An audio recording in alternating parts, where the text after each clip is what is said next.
Welcome to Boris FX Live. Sponsored by Dell Precision Workstations. Create without limits. And by NVIDIA. And Intel. Hello, and welcome to Boris FX Live, your fortnightly look into all things Boris FX and beyond. I'm Ben Brownlee, and we have a great show today. We're going to be joined later by Boris FX's own John Dickinson, and together we're going to be showing you some of the new features we have available to us in Continuum 2021.5.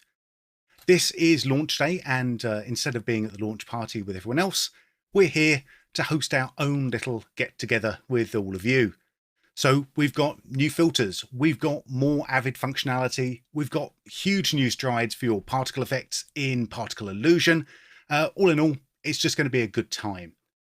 I also want to say hello to a new person at the helm in mission control, Mr. Peter Moyer. Peter's stepping behind the T-bar today to make sure that things go as smoothly as normal. It's been a while since he's done any live directing, but I'm sure the rust will fall right off. To be fair, that the last thing he did was only Live Aid, so I'm predicting an equally large audience today for this. So yeah, no pressure. Just feel free to share the stream to some of your 10 million friends each. That'd be really helpful.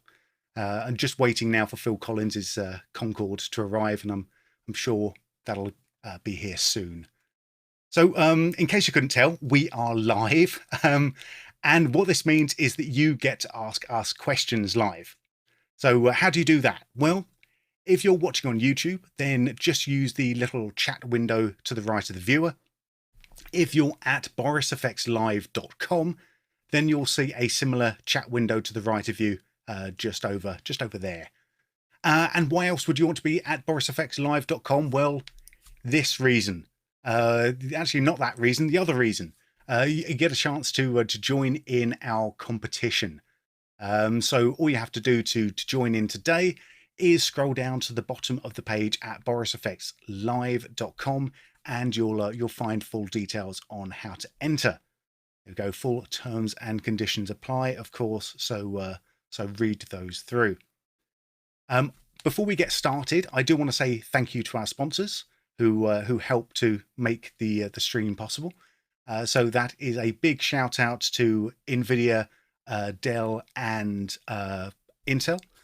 So thank you very much to them. Dell also is obviously the Dell Precision Workstations. I'm sure we have a graphic for that somewhere. There we go. The #1 workstation brand in the world. Could I remember that if I couldn't read it? Of course I could. Intelligent performance, immersive productivity, mission critical reliability. I would wave my Dell Precision Workstation around, but yes, unfortunately, I'm using it at the moment, so that would be foolish. So yeah, borisfxlive.com to enter the competition. What can you win today?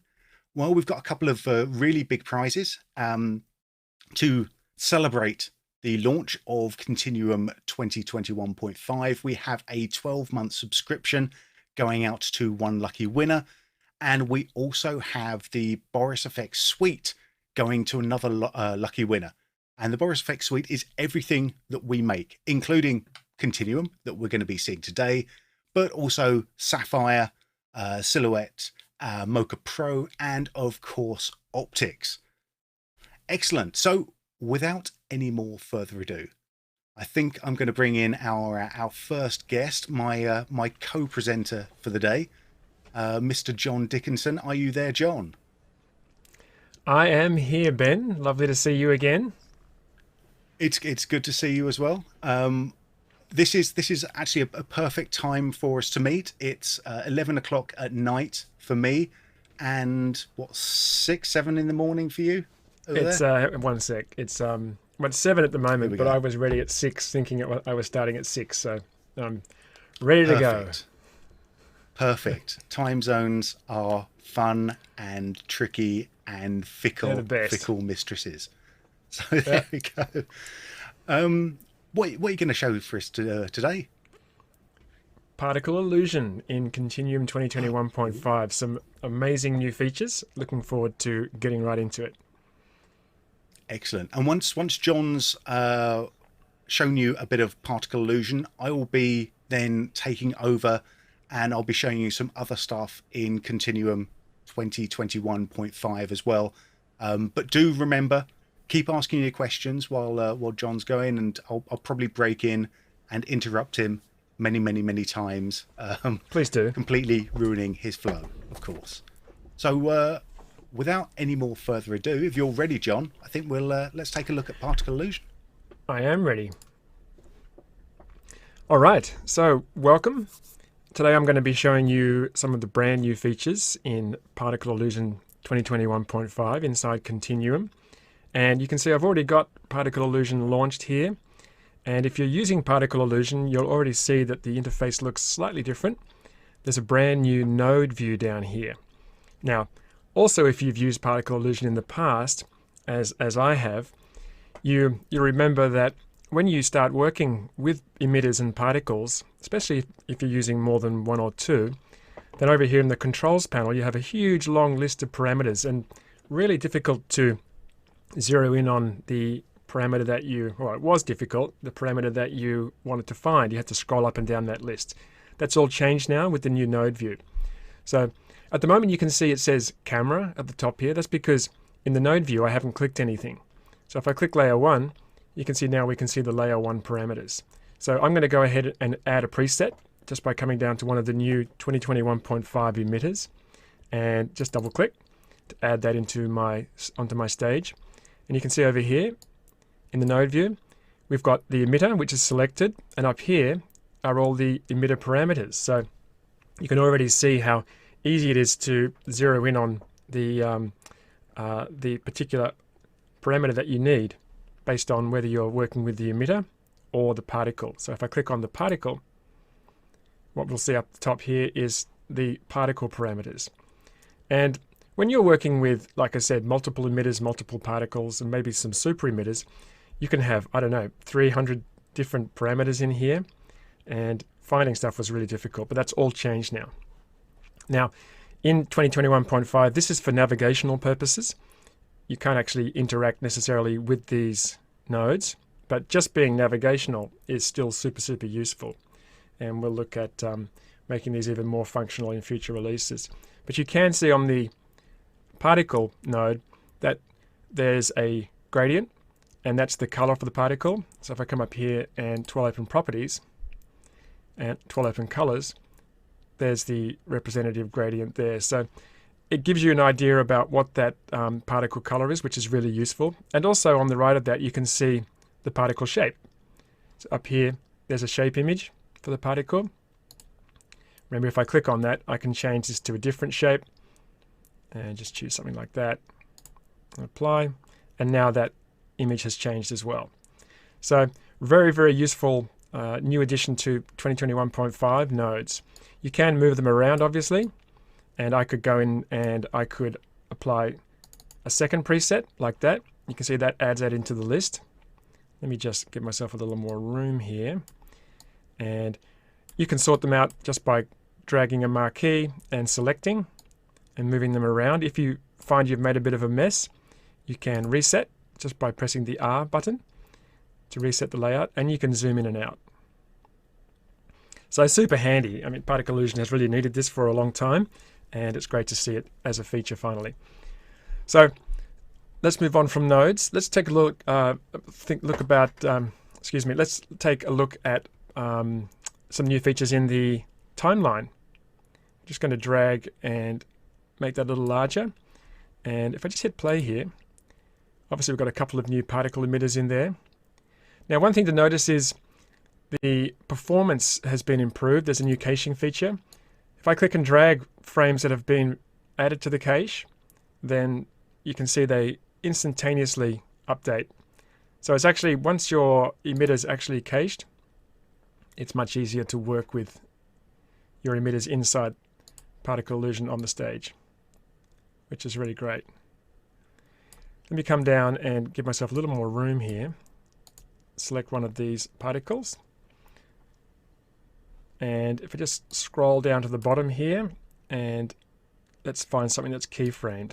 Okay, so we've got position turbulence over life. So for this emitter, the position turbulence has been starts at 0 and then it animates over life, so that when the particles move towards the end of their life, they're at quite a turbulent state. It's one of the great features of particle illusion, is being able to animate various particles parameters over life. Now here in the timeline, down the bottom there's some new controls. There's a new slider to zoom in and out. And there's also these buttons here. There's AZ for auto zoom, there's zoom, and there's reset. Now with auto zoom on, if I change the size of this, the height, you can see how the graph zooms. So the height of the graph zooms. If I turn that off and I drag, see how it slides. And that's the old behavior. If you are here and you want to zoom it, you can just hit the Z key of the Z button and that will zoom in. And there's also a reset button to zoom both the height and the length. So some handy new features in the particle illusion timeline as well. Just making it easier to work in this interface and just make your workflow faster. I'm just going to cancel out of here and we'll take a look at the next new feature.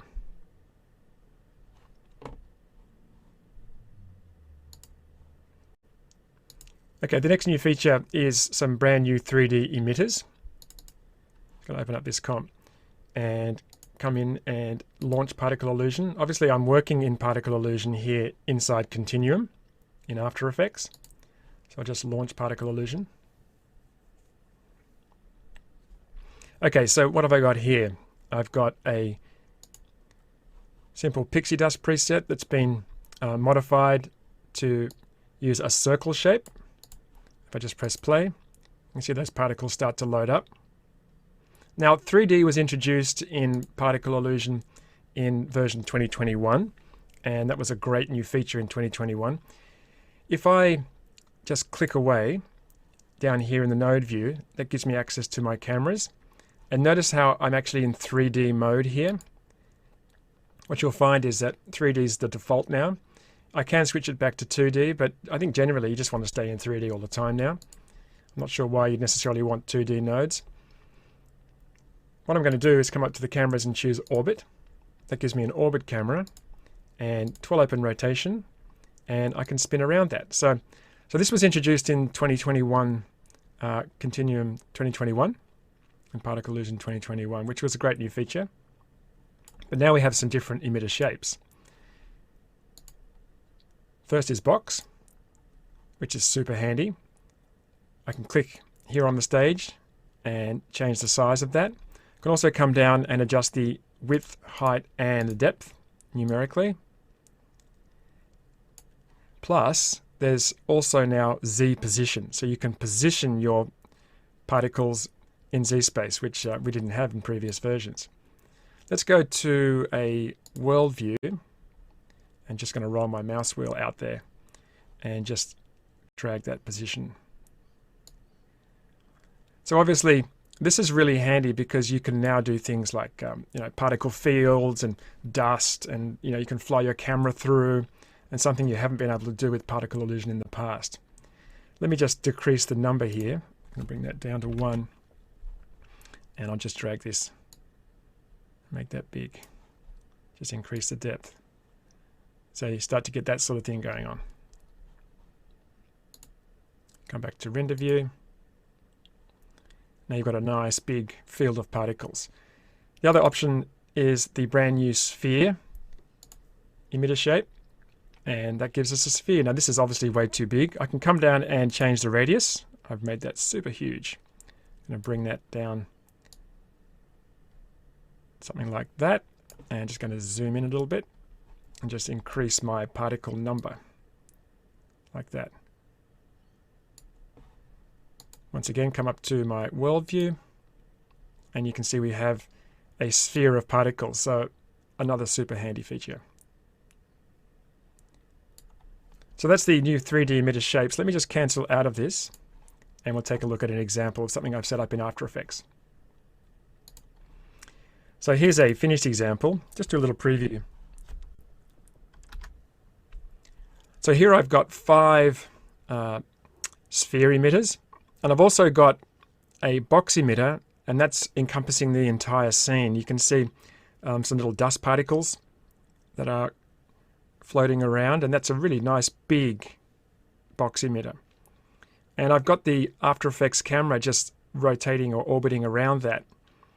And notice also that the particle spheres have the lines feature that was introduced in After Effects in Particle Illusion 2021. So the lines look even better now that we've got these 3D shapes for emitters. Let's have a quick look at this. If we come down to, let's see, I'm just going to turn off the proxy because I've just pre-rendered that. So what I've got here, you'll notice actually when I turn that back on, depth of field works with this as well. Lines don't accept depth of field currently, but they will at some point. It's nice to know that you can have depth of field with these particles, and they work with the After Effects camera as well. Just going to turn that off. Just a quick note here. As I mentioned, I'm using the After Effects camera. So you can see up here in the BCC Particle Illusion effect that Use Comp Camera is checked. So it's using the After Effects camera, which means obviously After Effects layers that are 3D are going to use the same camera.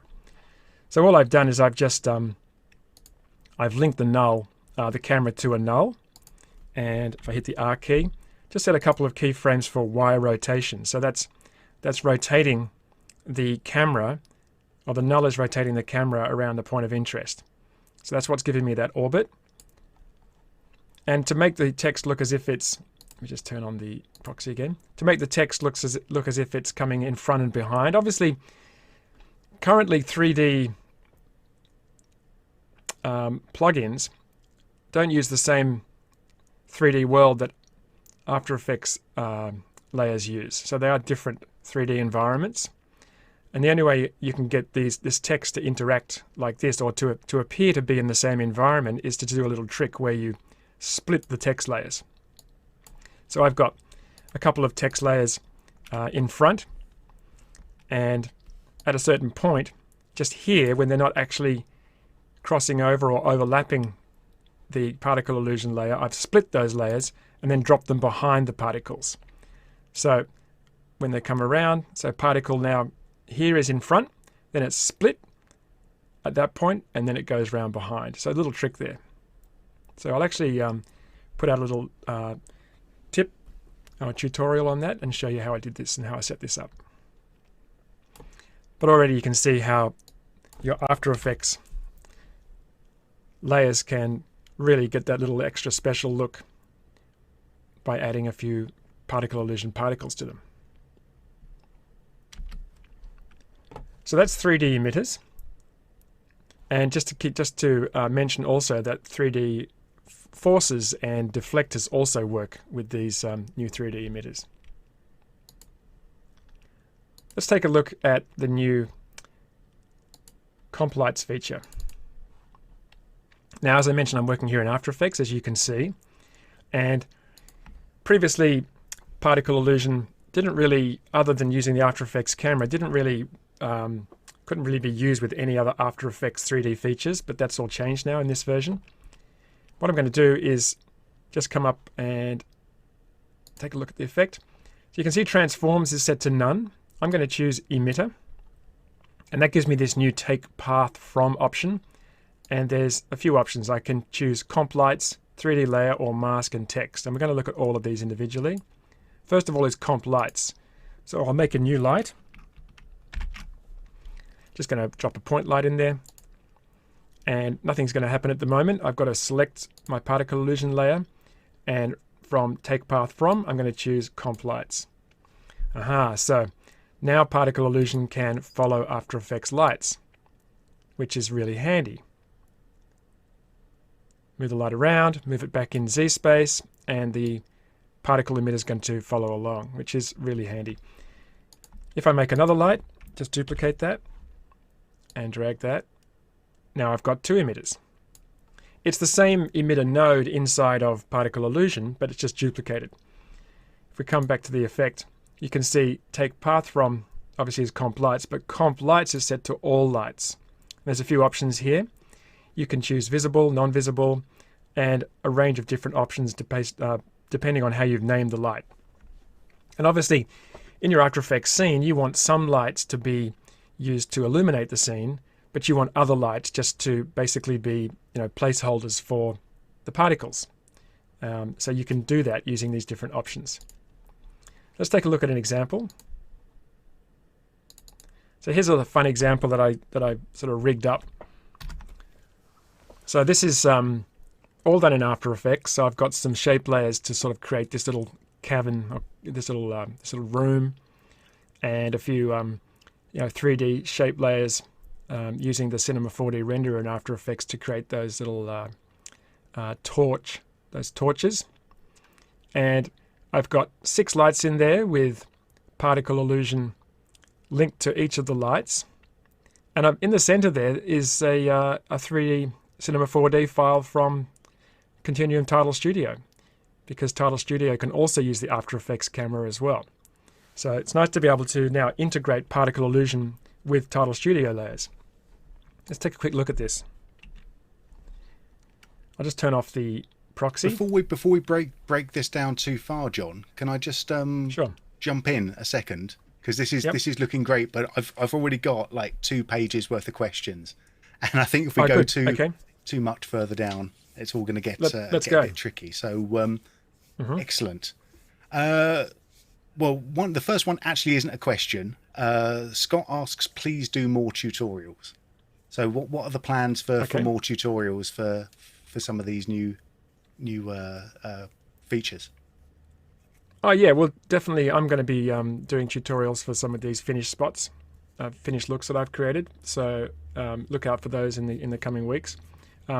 Just to also mention that Ben and I have recorded like 18 tutorials for all of the basics of particle illusion, and all of that stuff still stands, except for obviously there's a few updates now, things like nodes and all of these new features. So yeah, we'll be putting together additions to that library.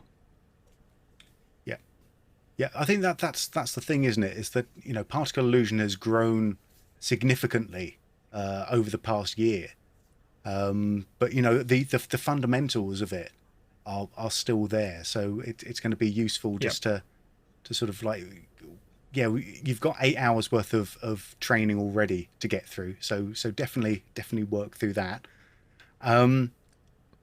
Start there. Shane says it's good to. Shane says it's good to see more particles in the particle library, or particle emitter library. So that's not a question; it's just a statement, and I agree with him. Yep. New presets. We'll take a look at those in a moment. Yeah. Oh, fantastic. Yeah. There's tons of good stuff. Rob asks, can Continuum work with depth and velocity maps from C4D? I think this might be a bit of a wider question than particle illusion, but I'm not aware. I'm not aware of it being able to do that currently. No. I think there's some filters obviously where you can use depth maps to drive other effects, but there's no sort of rich pixel kind of thing. You're going to be looking at some of the C4 interrupted here. And in the position of the sphere, did you encompass everything in a box? And if so, why so?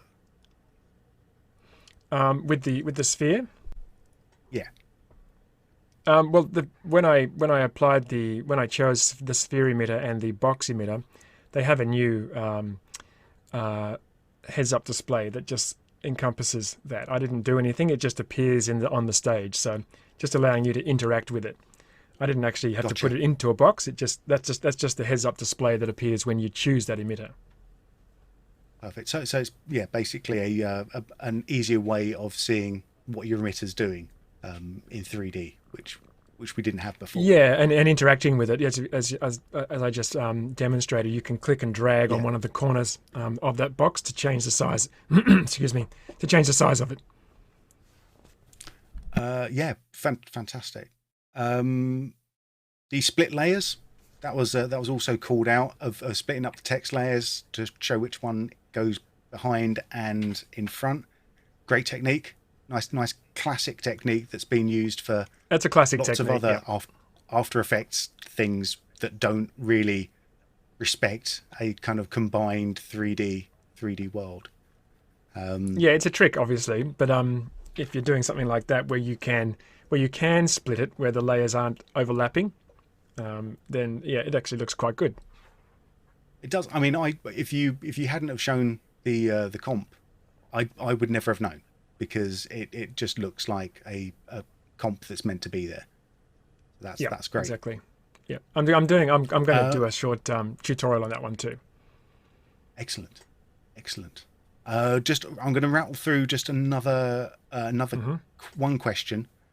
3D effects and nodes, are they going to be in the standalone version? At some point, yes. Yeah, we're launching them in Continuum. Yeah, should mention. Sorry, go for it, John. Yeah, we're launching them in Continuum, and then down the line, at some point in the future, they will be added to the standalone version. Yes. Yeah, I should mention the free to everyone standalone version.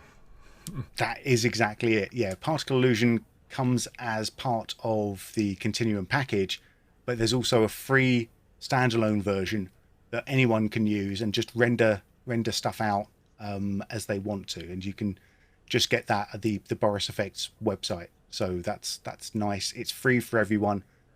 So go get it.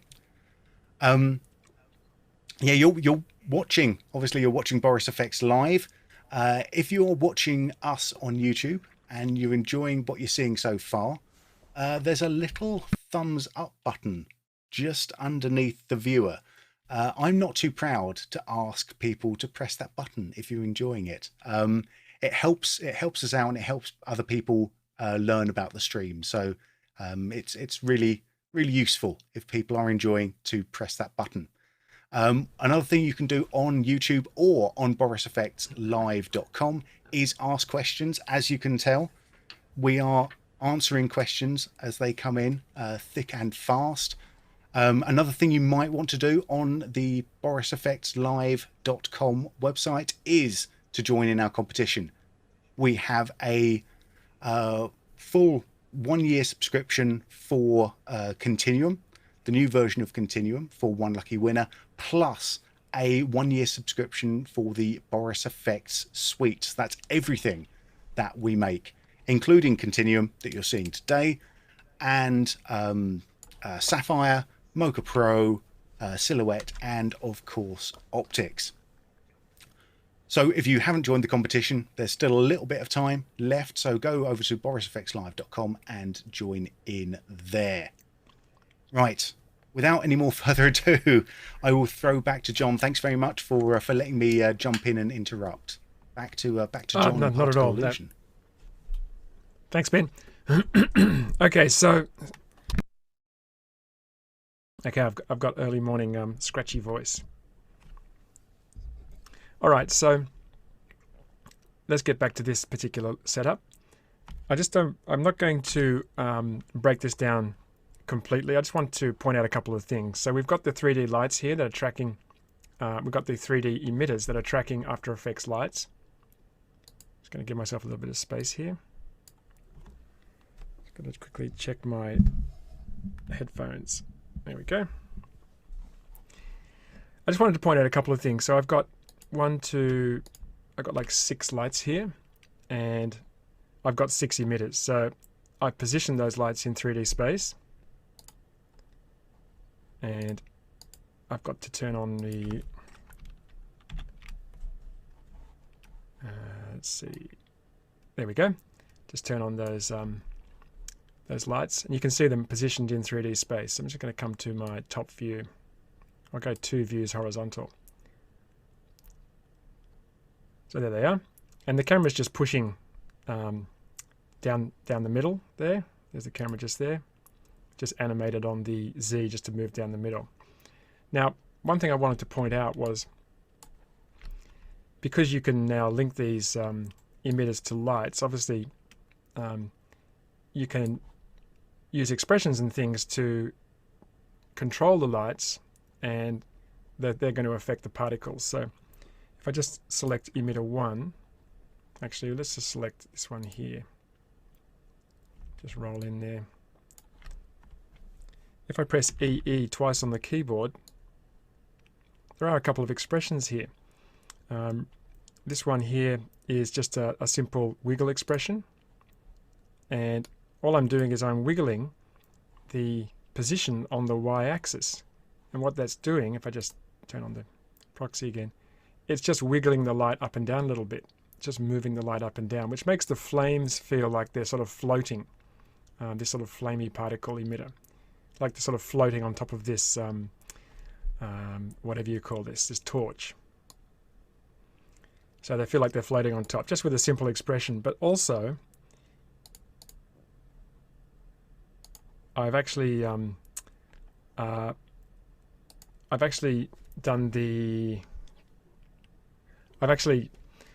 put an expression on the light's intensity as well. You can see here under light options intensity, there's also a wiggle expression on the intensity. And what that's doing, it's giving sort of a flickering for the light. So if we just come back to full screen again, I'm just going to go to one view. Take a look at this. See how the shadow's moving and we're getting some flickering on the light? So that's just a wiggle expression on the intensity of the light. So it just makes it feel a little more integrated and a little more interesting in this scene. So this is all possible now because I've got 3D emitters in particle illusion. I couldn't do this in particle illusion before. So some great opportunities to integrate particle illusion in your After Effects scenes. Okay, so that's the first option, tracking 3D lights. Let's come back to my project panel here and look at the next option, which is tracking 3D layers. So I've got a super simple, I mean, when I say simple, I really mean simple, Cinema 4D layout here. Didn't want to spend too much time on it, just to give some idea about how particle illusion can now track 3D layers. And it makes sense because I work in 3D and I use Cinema 4D as well. And I often bring my Cinema 4D files across to After Effects. And one way you can do that is just by importing your Cinema 4D file and then using Cineware to bring across the Cinema 4D scene data. So with that chimneys file selected, I'm just going to click Extract. And I've set up 3 null objects in Cinema 4D with external compositing tags. And I've obviously also set up a camera.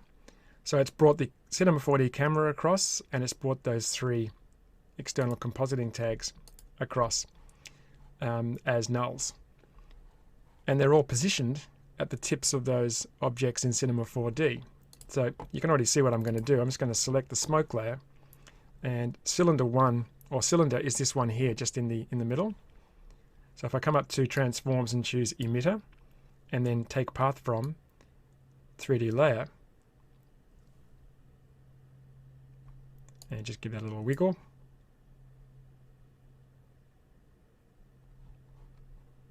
See if that's going to work.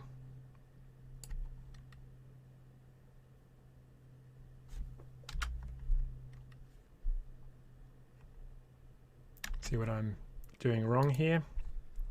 Oh yeah, of course, I haven't quite finished it. You've got to choose your 3D layer.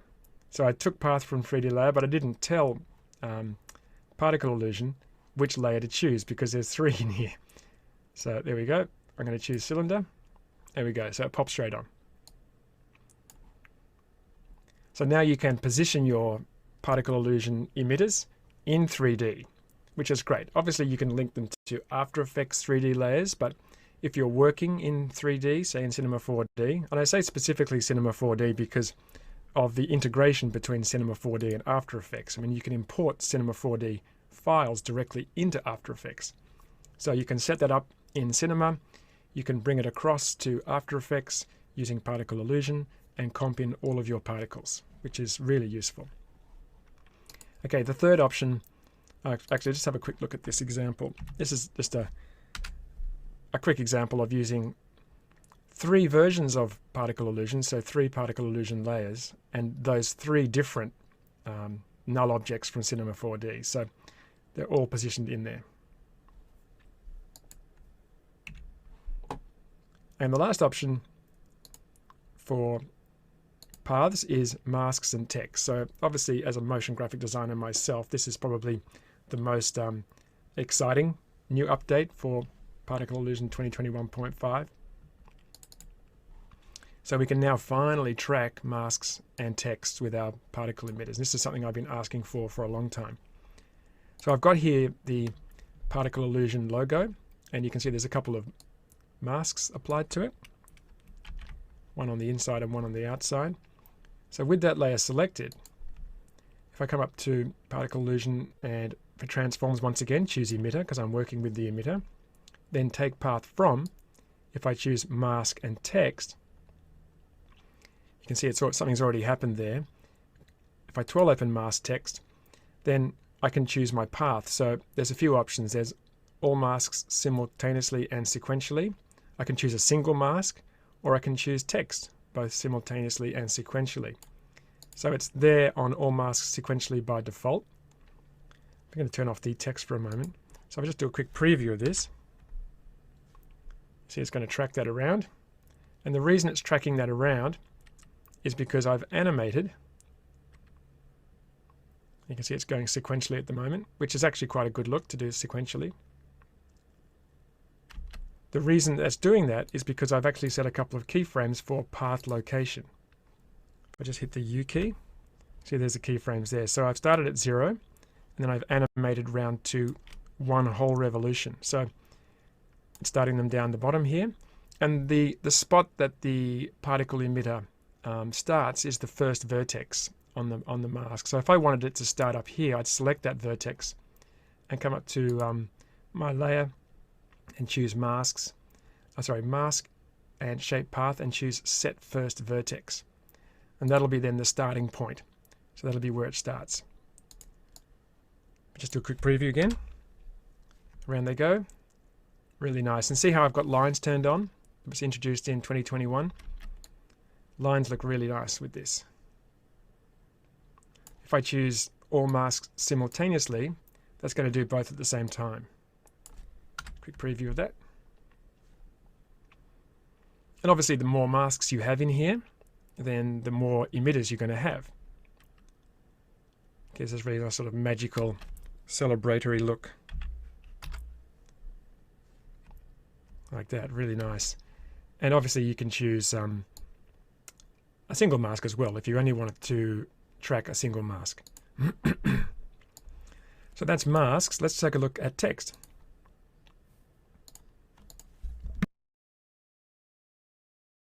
So with text it's the same, it's almost the same. Basically the same steps. Come up and choose emitter, and this time take path from, mask and text again.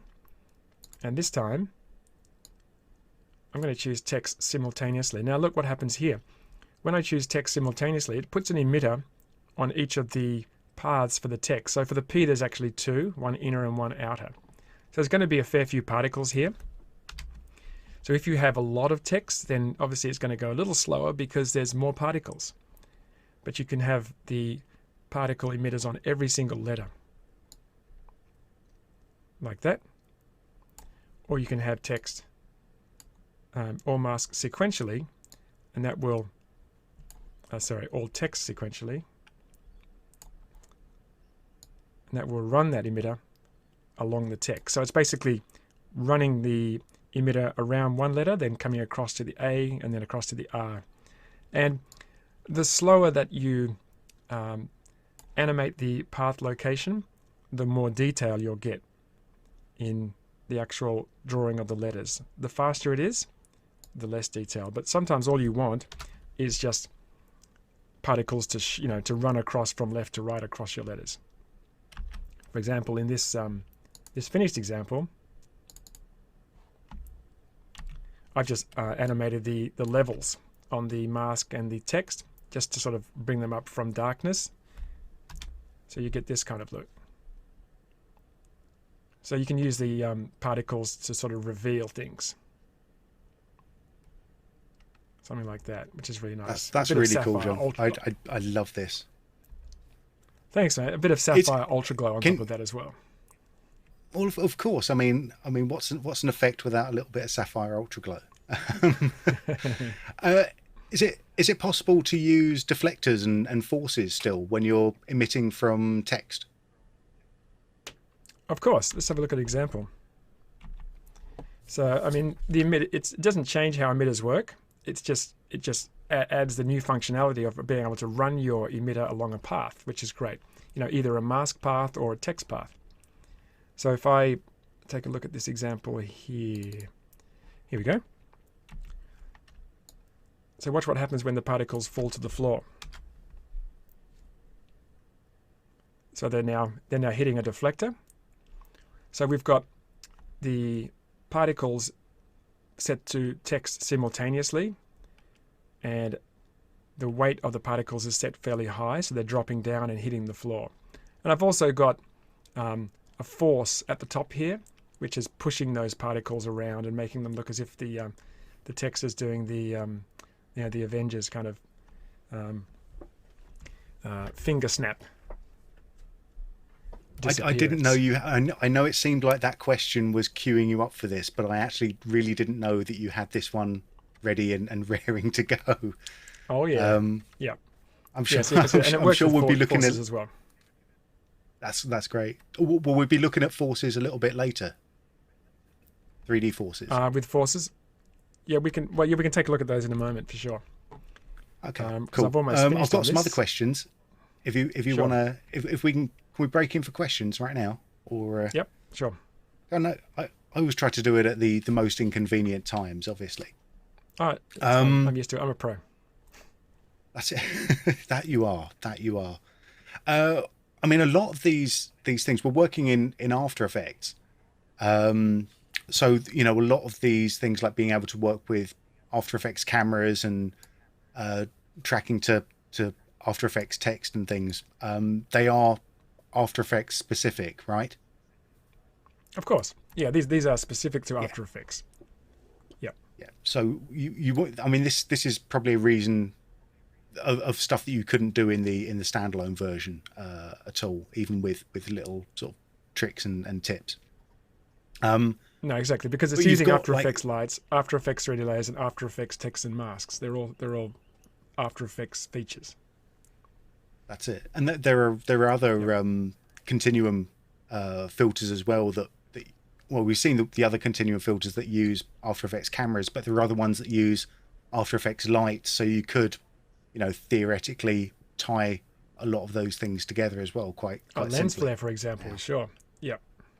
Lens flare, of course, one of my favorites. Yep. One of my favorites.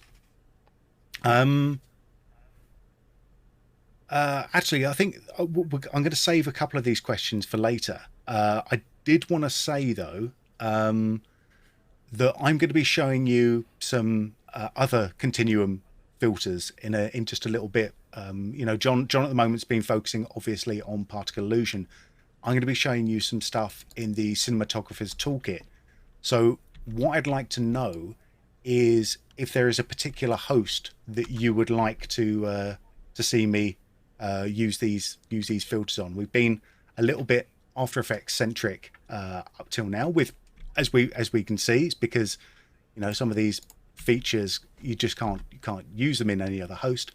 But if there are specific hosts that people would like to see these other filters in, please let us know in the chat, and I will do my best to accommodate. So yeah, if you want to chat, obviously in YouTube or at Boris FX Live, where there is just a little bit of time to go in and join the competition still. All right, and with that, back to you, John. Thank you for letting me interrupt. Thank you, Ben. Yeah, so so here's another example, and I mentioned earlier that when you animate the path a little slower, you get more definition in your outlines, and you can see that's happening here. I've made that much slower, and it's drawing those lines on. It's really hugging the After Effects text nice and closely. So this has got a few different emitters, and one of them has the lines feature turned on, and all of the emitters are using the new turbulence feature that was in 2021, introduced in Particle Illusion 2021. So the combination of previous 3D features with these, with the ability to track the emitters around the text, gives you some really nice polished examples, motion graphics examples. So let's just have a quick look. We'll go back to 3D emitters, and I'll just quickly show you forces. So there I've got my 3D sphere emitter. I'm just going to click on the layer and launch Particle Illusion. So we've had forces in Particle Illusion for quite a while, and they're still in there, and they've just been obviously brought along for the ride as far as working with 3D emitters as well. So if I just come to my top view and got my force in here, and you can see forces also have nodes. So I'm just going to enable it and play. Let's just see if I go to a different view here. Go to world view. Now I've got mine encompassing the entire emitter. Just come back and make sure everything's turned on. Okay, there we go. It's just taking a while to update. I'll come back to my top view and just grab my force and just bring that across like that.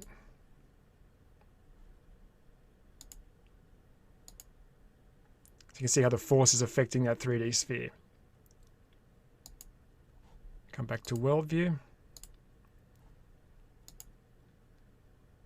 Just like that. So forces do work with the new 3D emitters.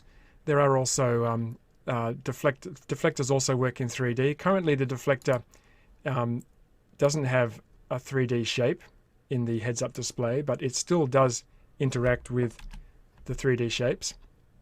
And look out for the 3D HUD or heads-up display for the deflector in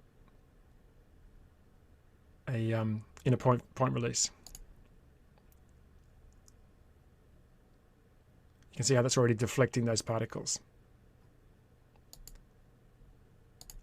Okay, so 3D emitters working with forces and deflectors.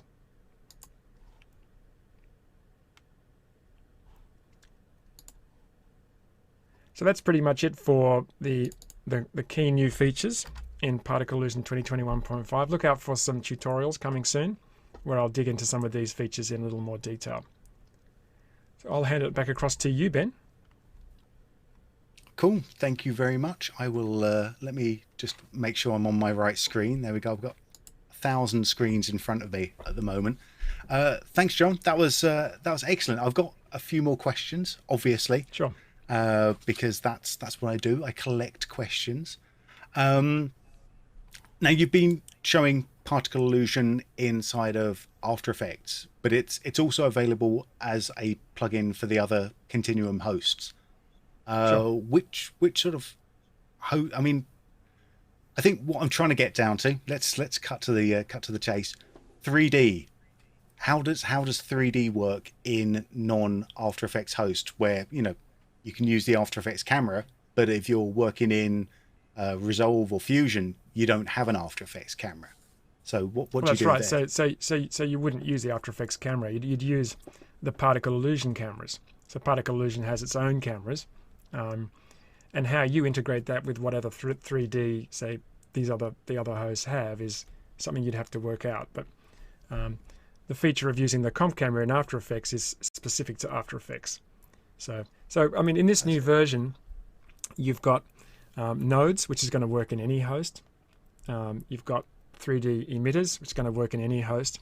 It's literally just the using of the comp camera, which Particle Illusion has been able to do for a while anyway, and also the ability to take a path and track After Effects specific things like lights, 3D layers, texts, and masks. So, yeah, they're the things that you can only do in After Effects. Yeah, yeah. There are specific particle illusion camera models as well. So if you wanted to do like a fly through or an orbit around something, in yeah, like 3D. I showed with that scene, how I had the orbit going around. You've got pans and zooms and orbits. So yeah, you can set that up. But even in After Effects, cool. me orbiting around that text is still a hack. You know what I mean? It doesn't fully integrate. It integrates better, but it's still not a full integration. Yeah, so you're still having to use your brain and your techniques to integrate exactly. all of that stuff anyway. Because or go fully 3D. You know, going to the 3D. That's it, because it's yeah, because it's not like Cinema 4D where you've got one integrated scene. You're bringing all of these elements together and integrating them yourself. So yeah, and it's making that process a lot easier. I think. Yeah. You can still, excellent. I mean, in other apps, you can still track. You can still track particle illusion particles. I mean, Mocha's got Continuum's got the built-in Mocha tracker, right? So you can track your particle illusion particles onto your shots in those other hosts, no problem. It's just the Z depth, the Z positioning, which it doesn't have, integrated into the host, only in After Effects. And we've got tutorials already for how you use the Mocha tracker within particle illusion anyway. So if you pop onto the Boris FX website or our YouTube channel, you can find that pretty easily there. Sure. Excellent. I think actually that is. I mean, I still have questions, but I'm very conscious of the time. I think we need to push through a little bit. If I've got time at the very end, I'll circle back. But thank you very much, John. I said I'd take 20 or 30 minutes, didn't I? But obviously way longer. That's I tell you, there's something about these live streams. Is that we're going to do a tight 60 minutes, and then 4 hours later, our tight 60 minutes is still yet to start. So I think, but it's nice though. It's nice. I think it's good to take a bit of time and spend the time with the new features, because if you wanted like a really tutorial, that's exactly it. Part of this is the little back and forth of being able to ask questions about what you're seeing. And as I can't remember who said it, but when you forgot to put the thing down on the drop down menu, chat was going, oh yeah, no, that's exactly what I do, and I like seeing stuff live because of that. Oh yeah, and I agree. I think any time we can pick the rare occasion when John makes a mistake. It's good. You should see me when I'm working. When I'm working by myself, it's like mistakes all the time. Cool. I mean, it's part of it. It's part of it, isn't it? All right. Well, let's take a look at what you got. Well, you're gonna hang around and you're gonna take over the role of question asker. I'm hoping. That's right. But before we do anything, to be perfect anyway. So. Oh, it's obviously going to be perfect, but before we do anything, I want to give some stuff away. I want to give. I think it's time we gave away our Continuum prize. So nice. Who's going to be the lucky winner? Aha! Congratulations to Hilda Campbell. You have won the annual subscription to Continuum, which has got a $695 value. Congratulations, Hilda. I'm sure you're going to have a lot of fun with that. If you are in chat, say hello to us. That would be very, very nice. Thank you, Hilda. We still have a big prize to give away as well, which is the year subscription to the Boris FX suite, which is everything that we do, including obviously Continuum, Sapphire, Mocha Pro, Silhouette, and Optics. So this is a big prize. If you want a chance to win that prize, head on over to borisfxlive.com, scroll down to the bottom of the page, and you will see how to enter our competition there. It's going to be in a box very, very similar to this one. Full terms and conditions are found within our box there. If you've liked what you've seen so far, now is a very, very good time, if you're on YouTube, to give that thumbs up. Just a little press. If that button is already blue, don't touch it again. That's perfect.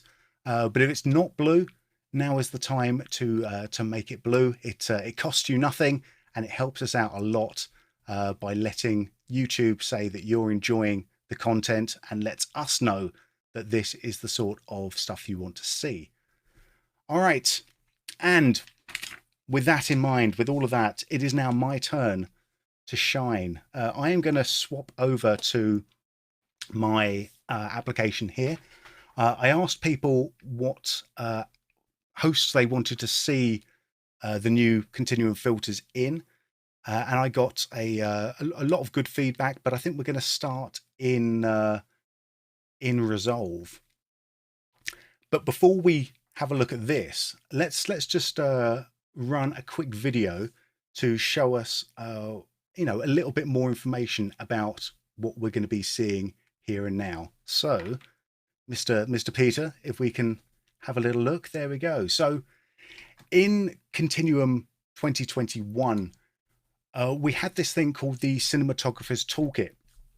So this was a collection of 80 something different filters of which are sort of designed to recreate a lot of analog love. So we had things like film stocks, new lens flares, so lots of lighting effects as well. So basically emulating different lenses, that sort of photographic gels, all of that sort of stuff to kind of give a nice kind of rich analog feel to our digital imagery. And we're sort of extending out on that journey with 2021.5. So we have more filters going in to the Cinematographer's Toolkit. In fact, we've got 9 new filters, including flashing that we're seeing right here. But we also have things like f-stop and a unique vignette that we're going to be sort of exploring here and now.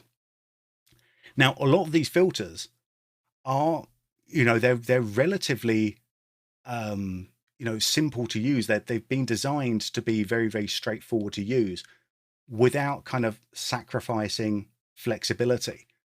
And they sort of provide, what's the word I'm looking for? Provide, ways of doing things that you would find difficult to do just within a host itself. So these include some sort of the stylized filters, some sort of 2-strip color that we have here, which is probably what we're going to start with. I think maybe not, depends on my feel.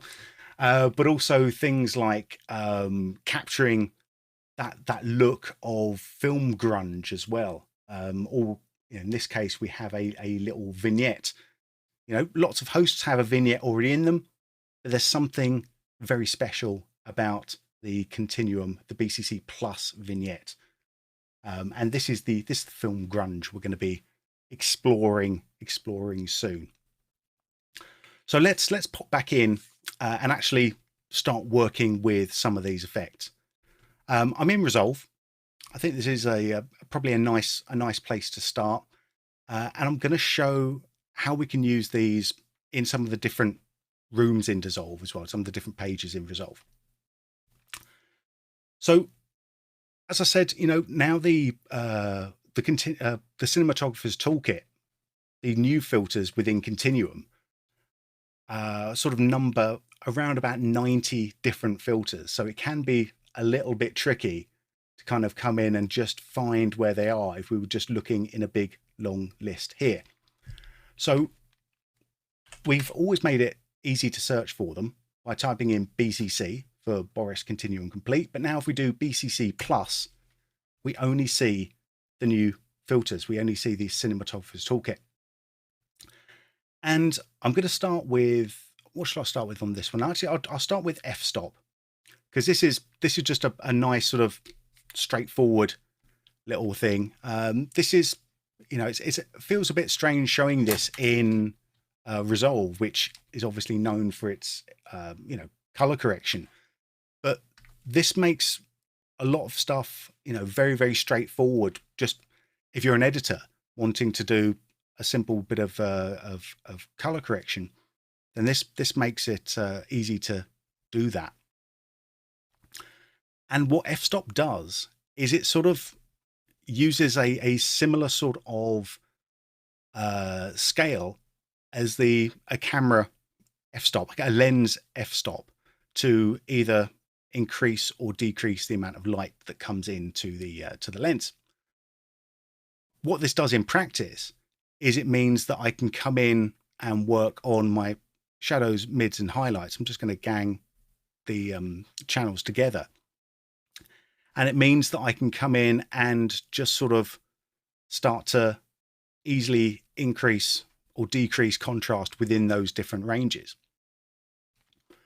Now, what's nice about f-stop is that I have full control over what constitutes my shadows, midtones, and highlights.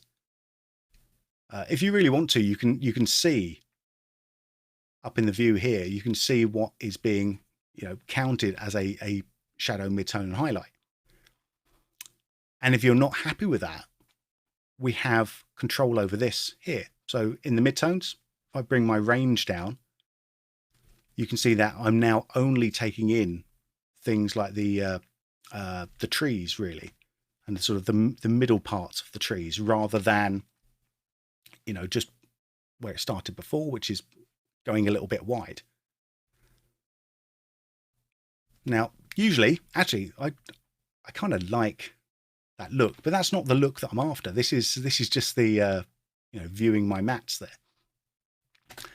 But it's at this stage now that I can come in. I wouldn't even normally think about looking at the mats too much and playing along with stuff, because I sort of feel it's much more useful, much more visual, to just sort of come in and work with the sliders here. And that's the before. That's the after. I'm trying to sort of turn up the moodiness on the forest there a little bit. And obviously I've got, I don't have to keep this ganged together, so I've got full channel control as well. So I want to add in a little bit of warmth into the shadows, I can do that. If I want to, let's turn the gang off on the midtones as well, maybe add in a little bit of green in there. There we go. So this is, just a nice handy way of, having a lot of control over my channels without having to step into color and sort of use it in there. Let's turn off my thing. Let's come in to this one here. I think this is, I haven't even set this one up yet, so let's forget about that. I thought I had this one already finished, but we'll come back to that. Another one that I think is going to be useful to look at here is going to be flashing.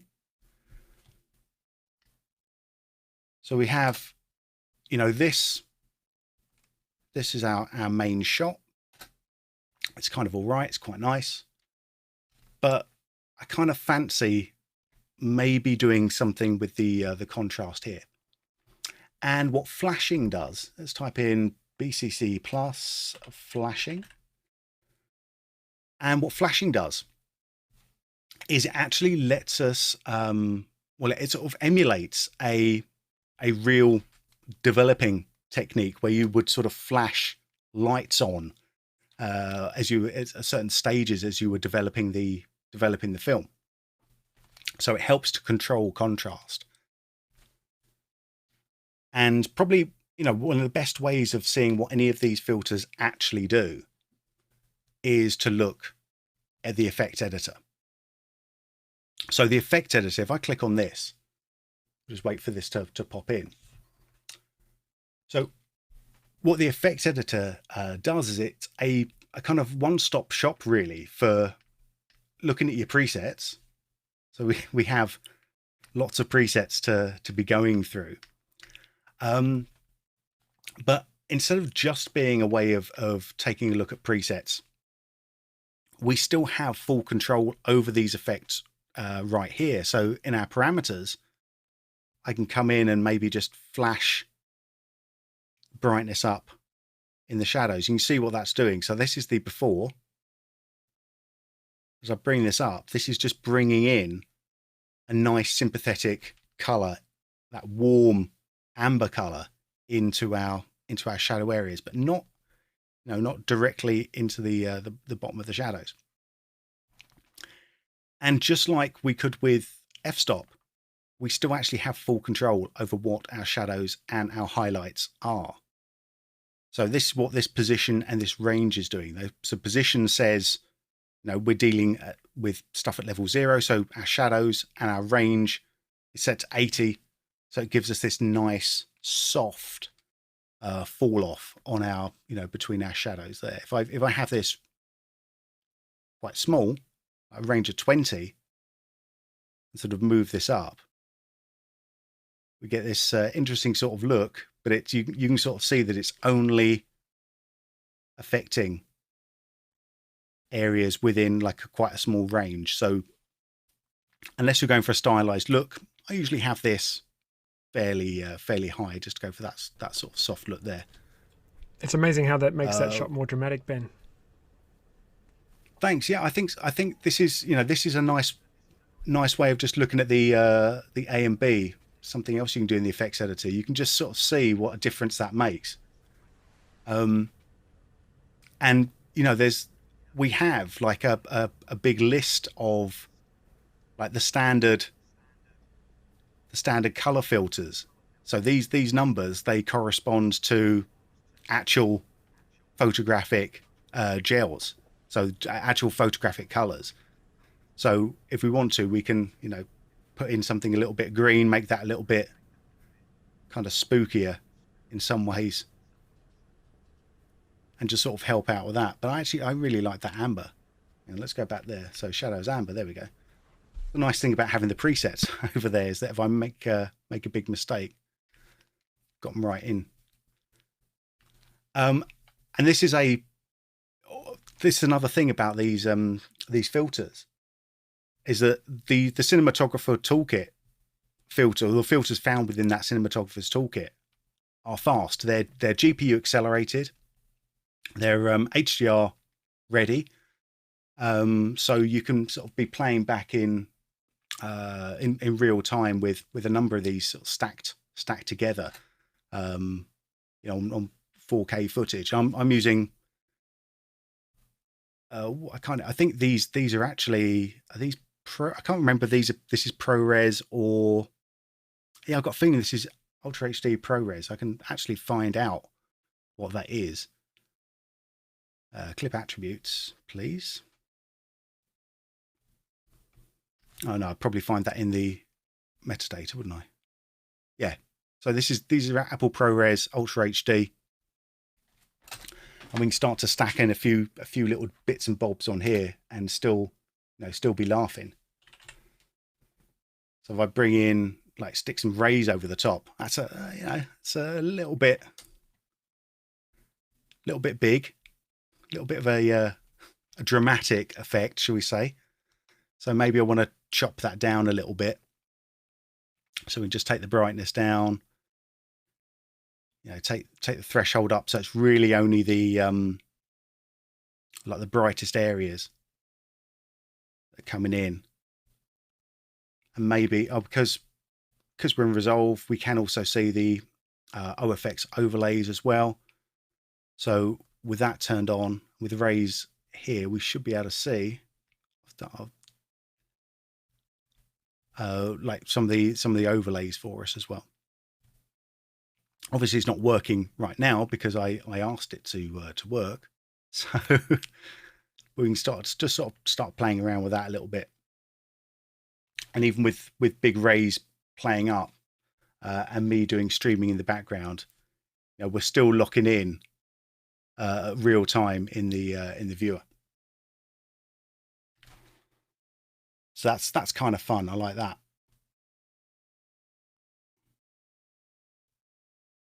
Excellent. I'm going to do one more, I think, in inside of Resolve before we move into a different host. Any questions before I move through?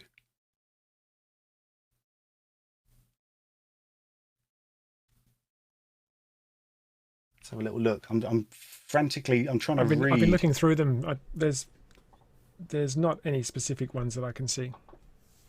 Okay, cool. That haven't been answered already. Cool. Well, that's what I try to do. I try to answer questions before they get asked. See how that works. So I'm going to look at a filter called Composite, and this is actually it feels like a very straightforward filter. It's designed to composite two clips together, basically, and this is a bit more useful actually. Sort of in the traditional way of using it, you would use it on maybe something with an alpha channel, like a piece of text or something, and sort of composite two clips together like that. But actually, it goes a little bit further than that, and makes things a little bit further. So I'm just going to come into my mat here, and you're going to start to see once you begin to use these filters, these the BCC Plus filters, the ones that are in the cinematographer's toolkit, you're going to see like a common language used throughout.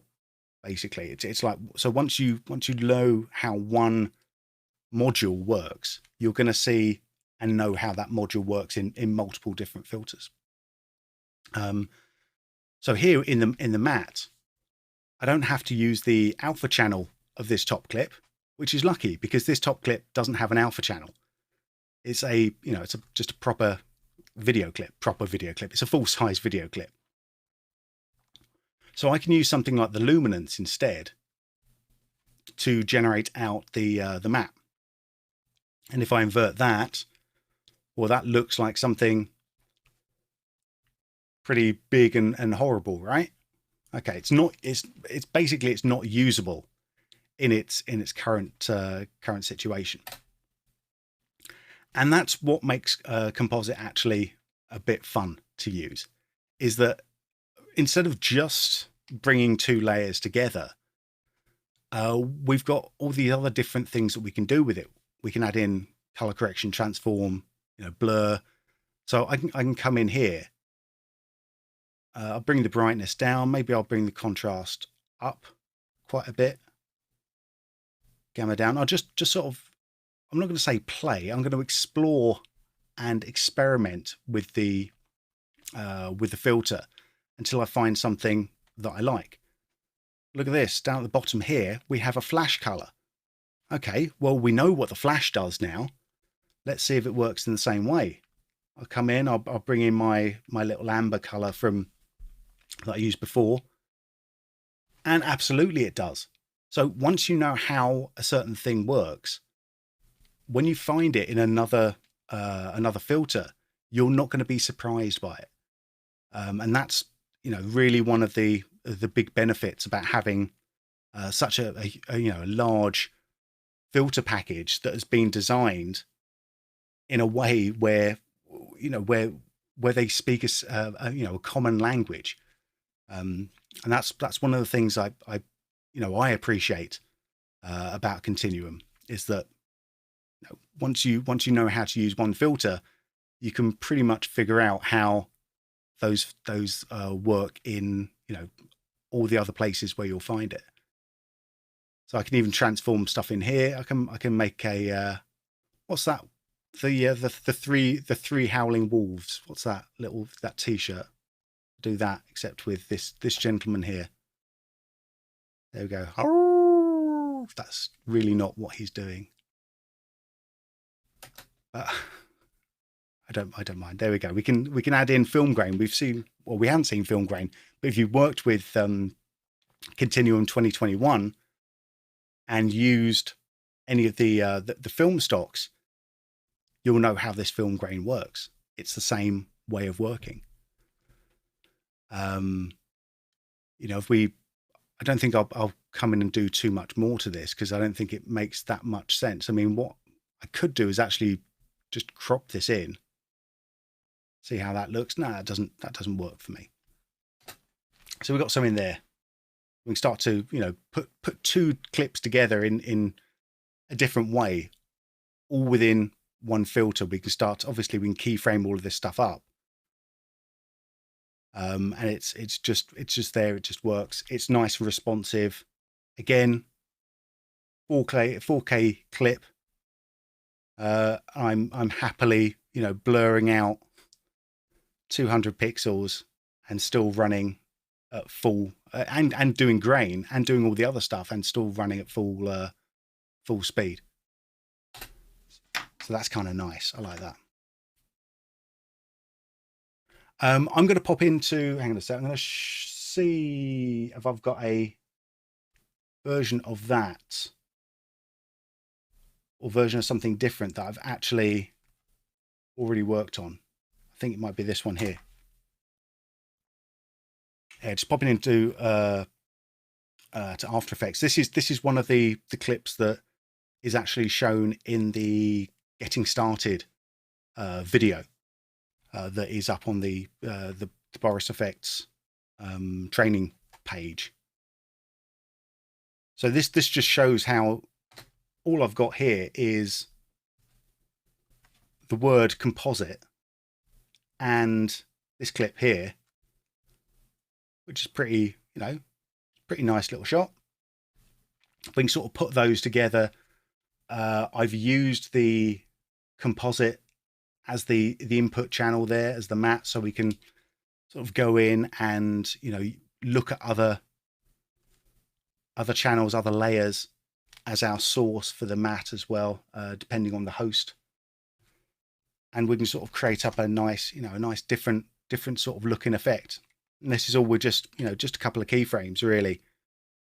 And all these keyframes is just keyframing to the final result and keyframing from 0 basically. So that's composite.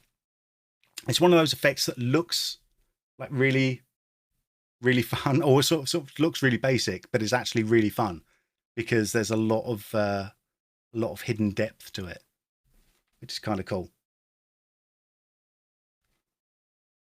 Alrighty, let's do one more clip. I've got a ton of other ones we can do. I've got one more that we'll do. I can crack out actually one of these really easily, which is fluorescent. So we got quite a few sort of color ones, and fluorescent is one of the simplest filters you'll find. It's basically, it's a single slider. It's an effect that does one job. It's there to come in. You've got your image. It's been taken in a sort of office setting or something that's been lit up by these big fluorescent tubes that give this horrible green cast. And literally all you're going to be doing is coming in and just dragging this one slider until you neutralize out that color. And that's it. There's no mucking about with, you know, doing 10 different things to get the result you want. It's just one slider. It couldn't be any easier.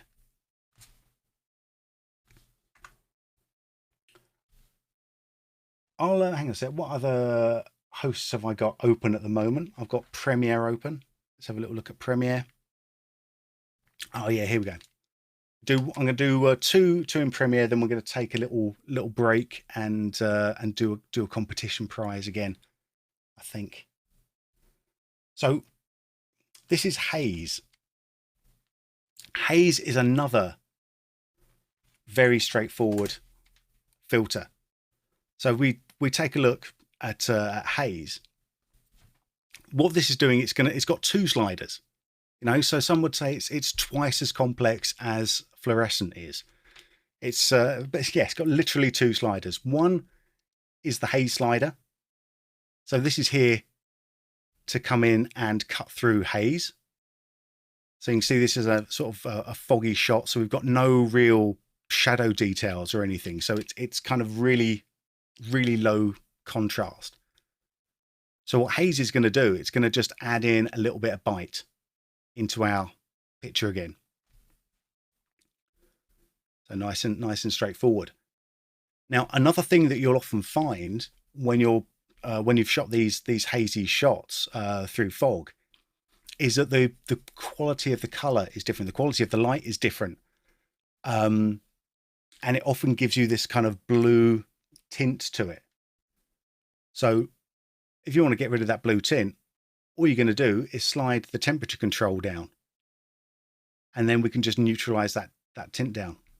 And this temperature control is the same as you would find in any of the cinematographer's toolkit Continuum temperature controls. It does the same thing. It goes from blue all the way to a very, very warm yellow there.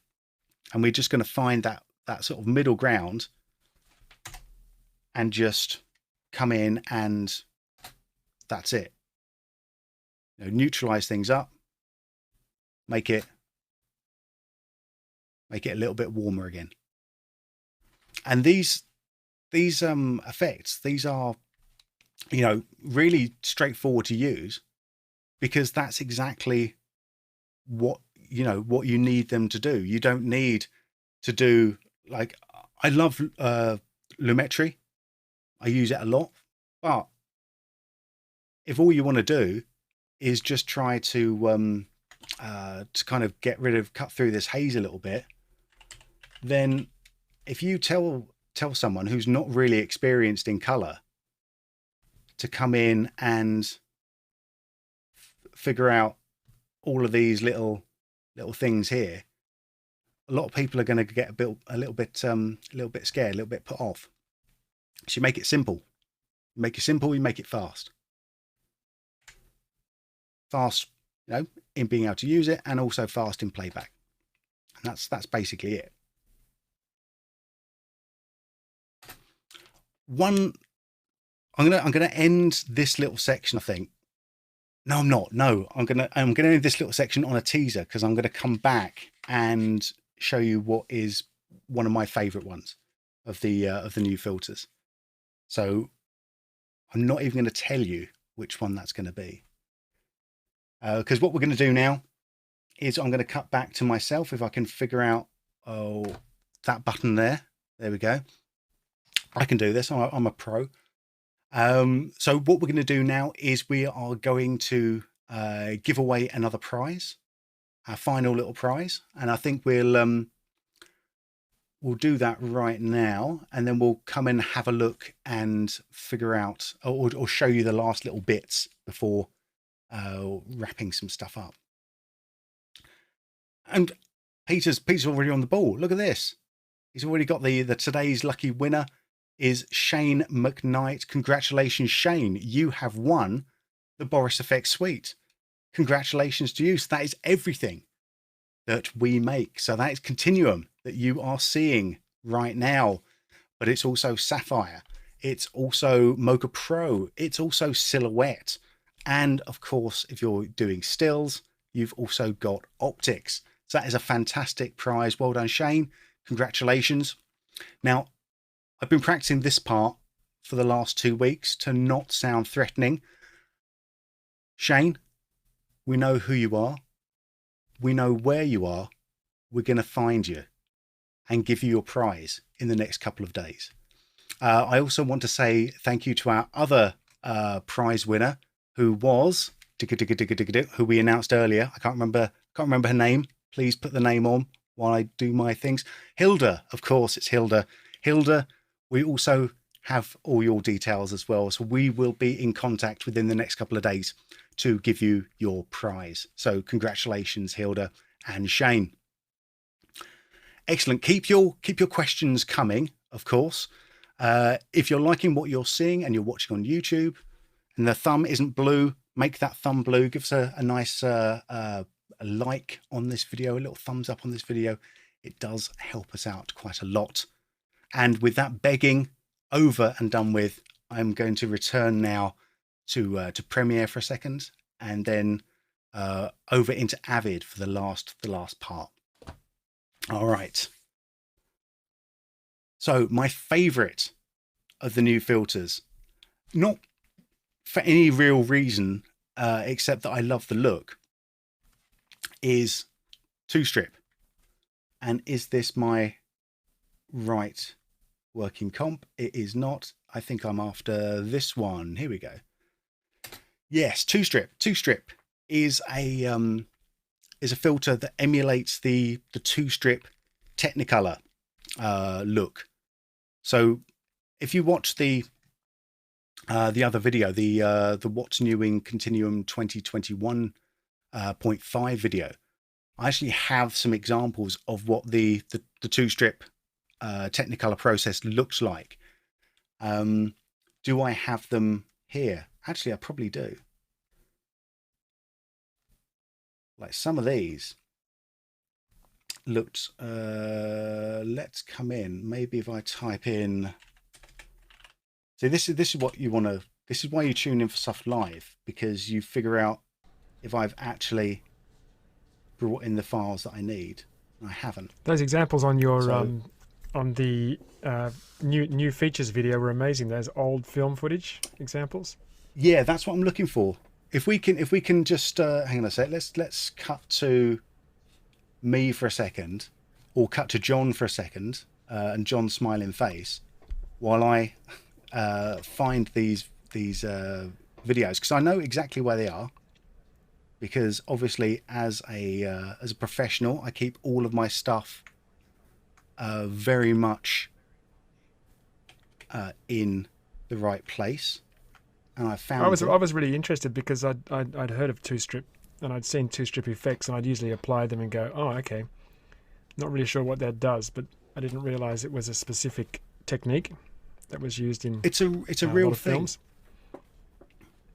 Yeah, it's let's take a little look at this here. Hang on, I'm going to cut back to my screen here. There we go. So this is from a film with the amazingly inappropriate title to the 21st century, which is called Glorifying the American Girl from 1929. And this is an example of Two Strip Technicolor.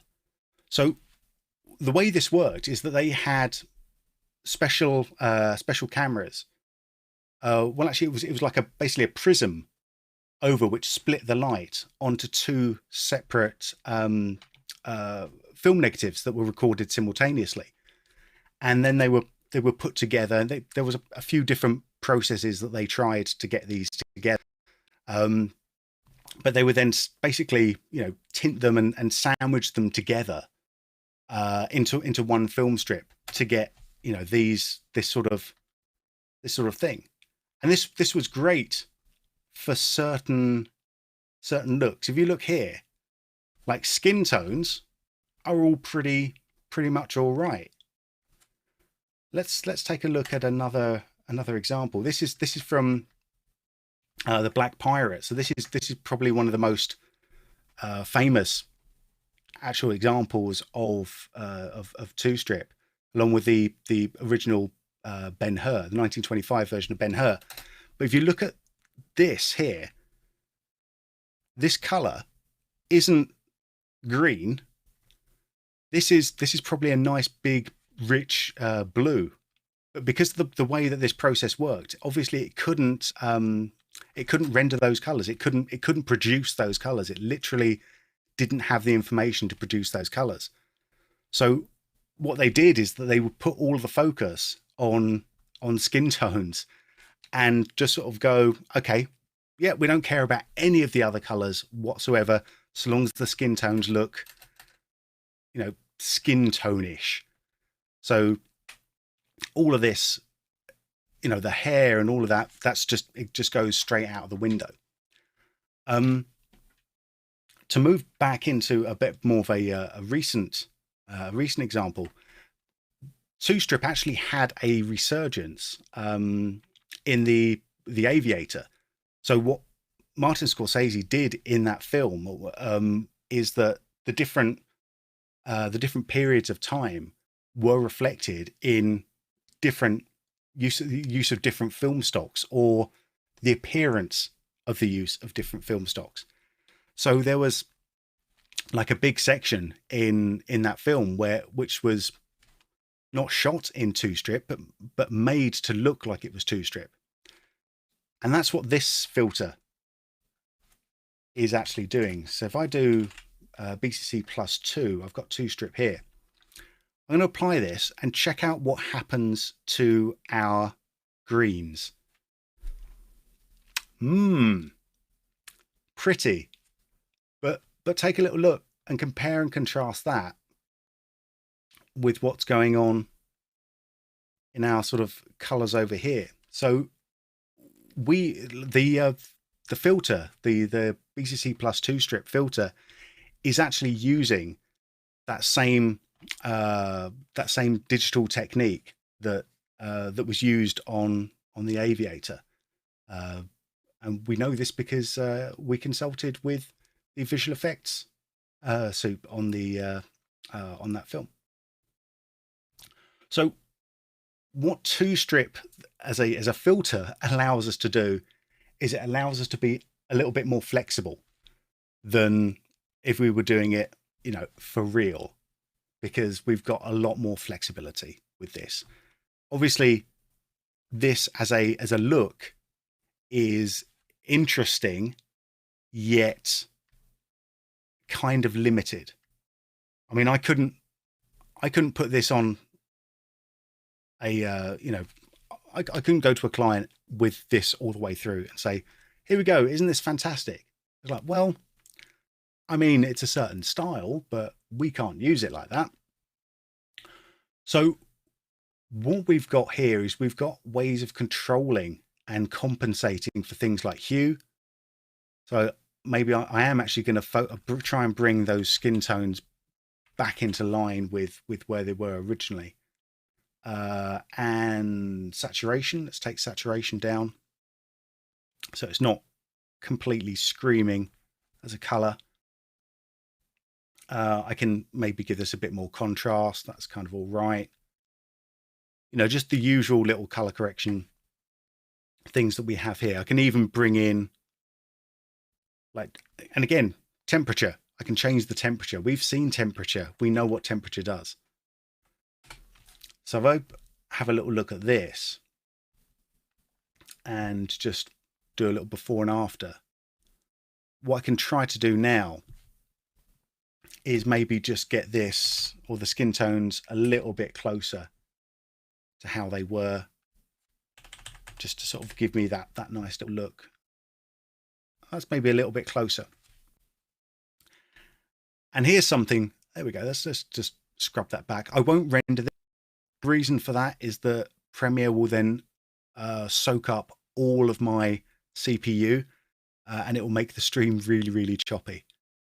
How do I know this? Well, we've done this before and it goes wrong every single time. So that's the before and the after. Now here's something that you can't do if you were doing this physically, and that's just mix it back a little bit. Like, say I like the overall kind of look here, but people aren't going to understand why all of a sudden my fields are a nice, a nice blue in the background.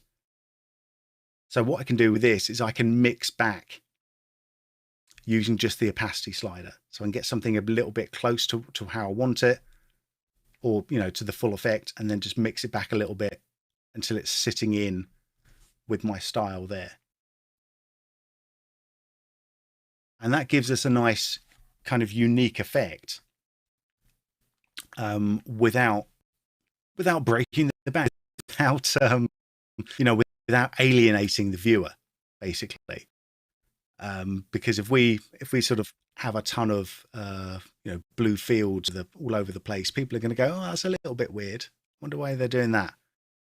But if you bring back a little touch of green, people go, okay, that's very pretty. I like that. There's tons of stuff you can do with Technicolor. And her skin is much better now too, Ben. Yeah, that's it. That's it. And when you toggle backwards and forwards between them, her skin's almost identical. And that's actually really important to do. From when I was doing a lot of color work, you know, there are things they're memory colors, so they're colors that anchor the viewer into to thinking that the scene is right. And so long as you can get these anchor colors correct, then people will buy if all of the other sort of crazy stylization stuff. So long as you get the skin color right, the skies right, then you're laughing. I was going to say nice. Then, you know, also trees, but the whole point of this is to ditch some of the greens. But that's kind of cool. Yeah, it looks great. I like that, and that's two strip. That's one of my favorites. I'm going to do one last one, or look at one last thing, and to do that, I am going to head into Avid, because I also know that there were some people who were asking if we could look at stuff in Avid. So I will be closing everything else down, because again, Avid does like to use as much of the resources as I can throw at it, which is a good thing. It means we can work a little bit faster. But there we go. Keep your questions coming while I'm going to be staring over into the to the left here.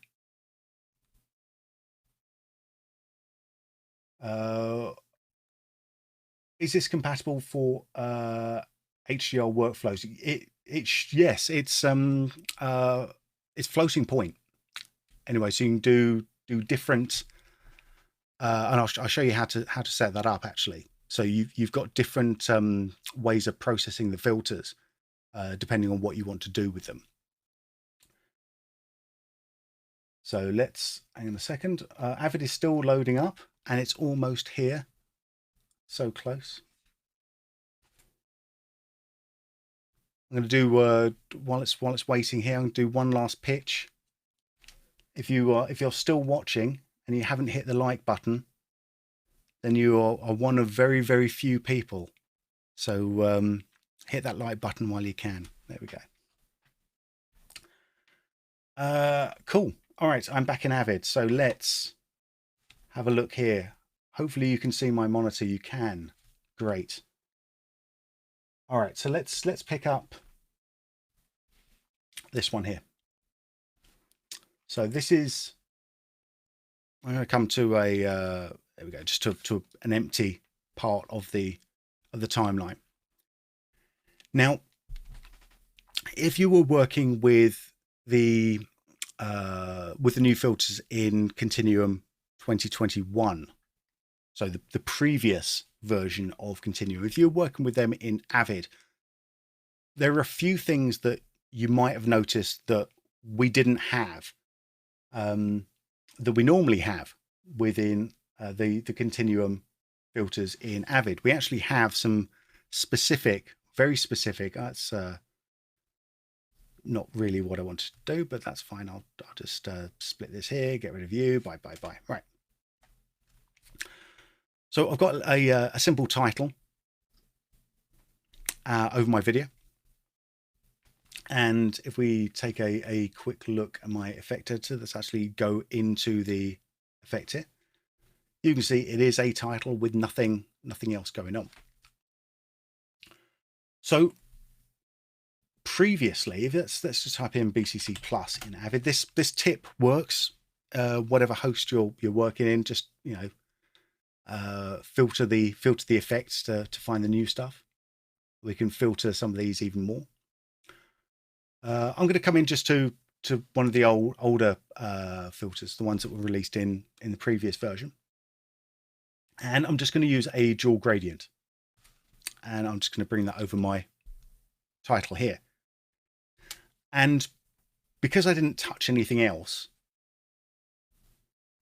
it's kind of got rid of the thing in Avid, the title map, that was letting me see my background, basically.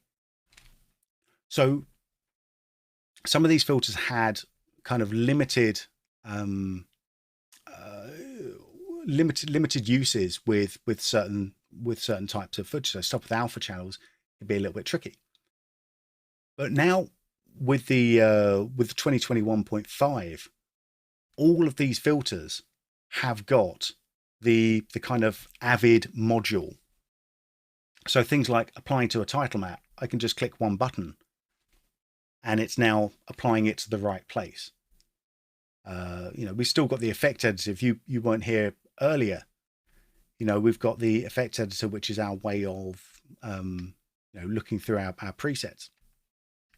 So we've still got all of those that we can apply here. I can still have my on-screen controls as well. So I can come in and I can sort of, change up how that looks. That's kind of all right.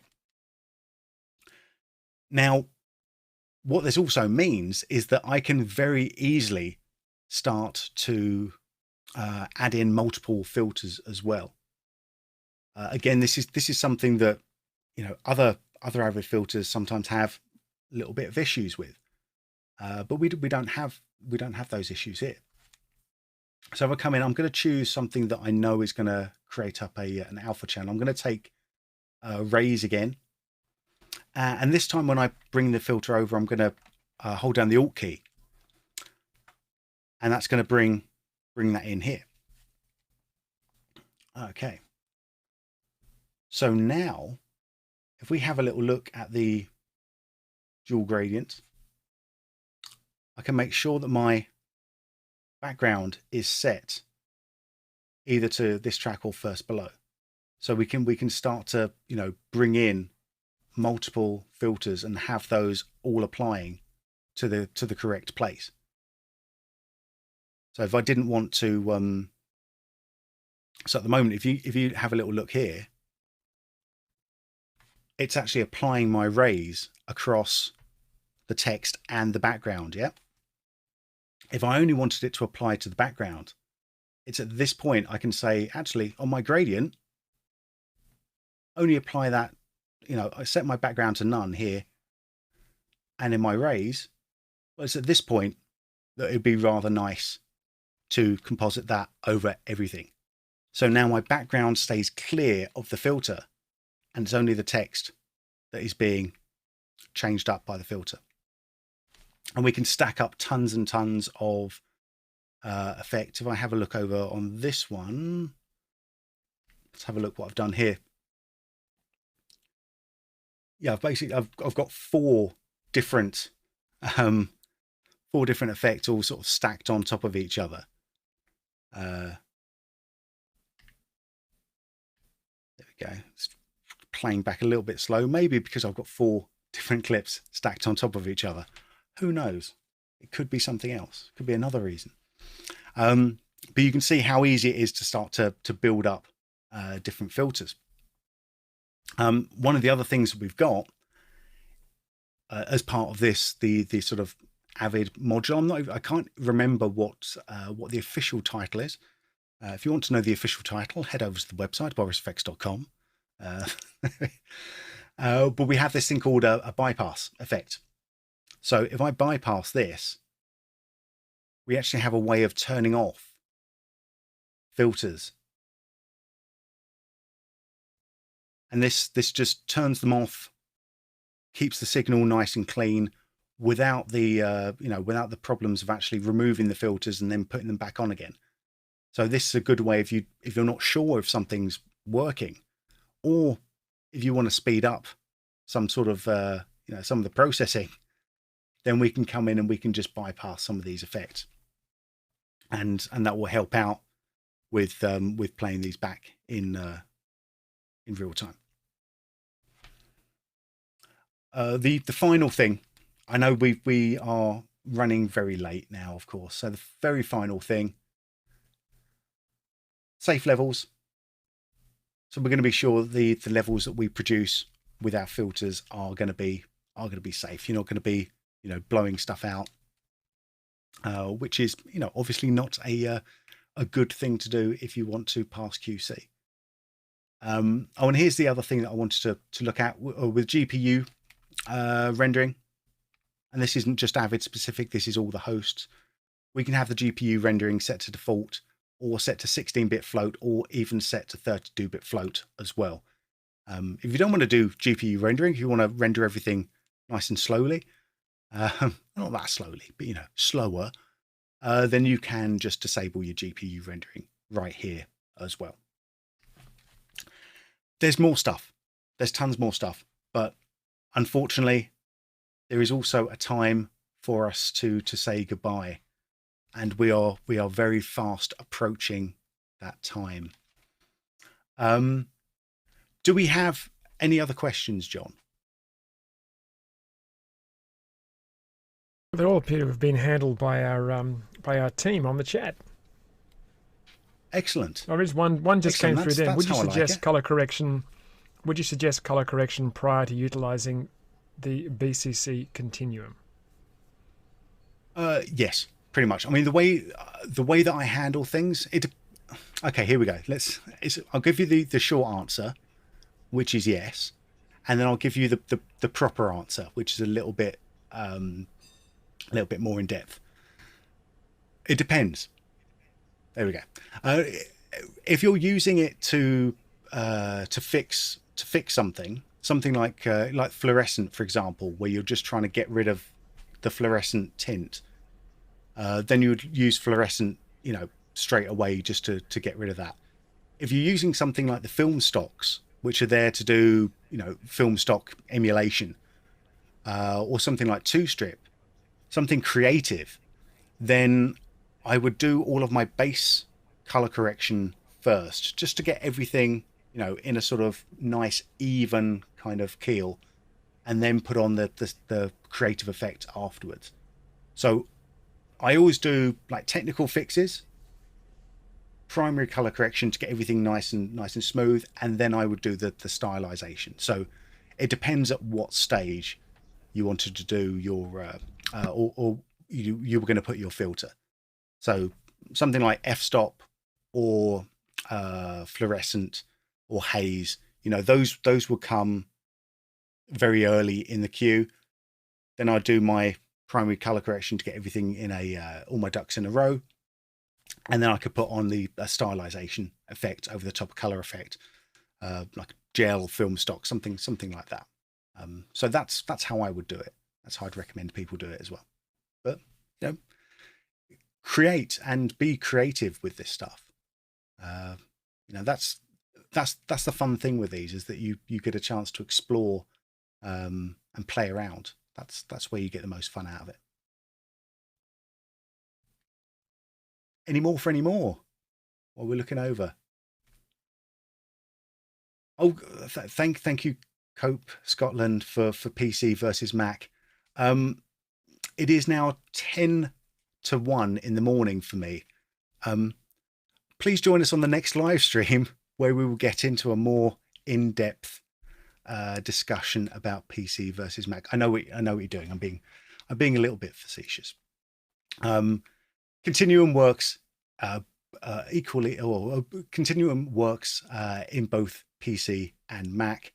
Obviously, some of the hardware acceleration is going to really depend on what your setup is going to be. PC versus Mac is just one brick in the system wall. So there's no right answer. There's just a lot of ways of tripping up over that question. So thank you for that one. And I think, do you have any last words, John? Not forever, but just for now. I just definitely, this hasn't been released just yet, but you can jump onto the beta and grab a hold of that and give us your feedback. And that would be my last parting words. Yes, Continuum for Final Cut. That is a public beta is available now. I'm sure we have the link available. If you just go to borisfx.com, go up to products, and down to Continuum, you can have a little. You can find the public beta right there. You can just download it, see how you like it. If you want a trial version of Continuum, obviously those are available as well. And all the other sort of upgradey stuff. Everything's at borisfx.com. All right. Well, on that note, then, I would like to say thank you to John. Thank you very much, John, for being with us and showing us particle illusion. Always a pleasure. I would like to say thank you to Peter Moyer in Mission Control for running the ship today. Thank you very, very much. And probably most importantly, I would also like to say thank you to everyone for watching this stream. If you didn't see all of it, then you will be able to watch the replay, which will be up on our YouTube channel and on our website. If you're watching it on the website, you'll also be able to see all of our training stuff, which I'm sure we can now cut to right about now. Our website with all of our training stuff. All of our training stuff right here. Look at that. Absolutely gorgeous. So you're going to find, product information or tutorials for all of our products. So whether you're interested in Continuum or Sapphire for your effects work, or whether you're interested in Silhouette for your paint and roto, or interested in Mocha Pro for your tracking, there is tutorials for you to have a look at. And also there's a ton of cool optic stuff and new optic stuff as well if you're working with stills. So join us there. But yes, thank you everyone for hanging out with us. We have our next stream coming up in 2 weeks' time, where we will be looking at a Mocha Pro and Silhouette, I should say, for nuke artists, or as the title says, nuke/artists. So I think that's pretty acceptable. That's going to be a really fun one. We've got some excellent guests coming up there, and that will be in 2 weeks' time, at the normal time of or the normal start time of 3 p.m. Eastern. All right, but for now, my name is Ben Brownlee for Boris FX. On behalf of myself and all of the Boris FX team, thanks very much for joining us at Boris FX Live, and we will see you again very soon. Take care. Bye-bye.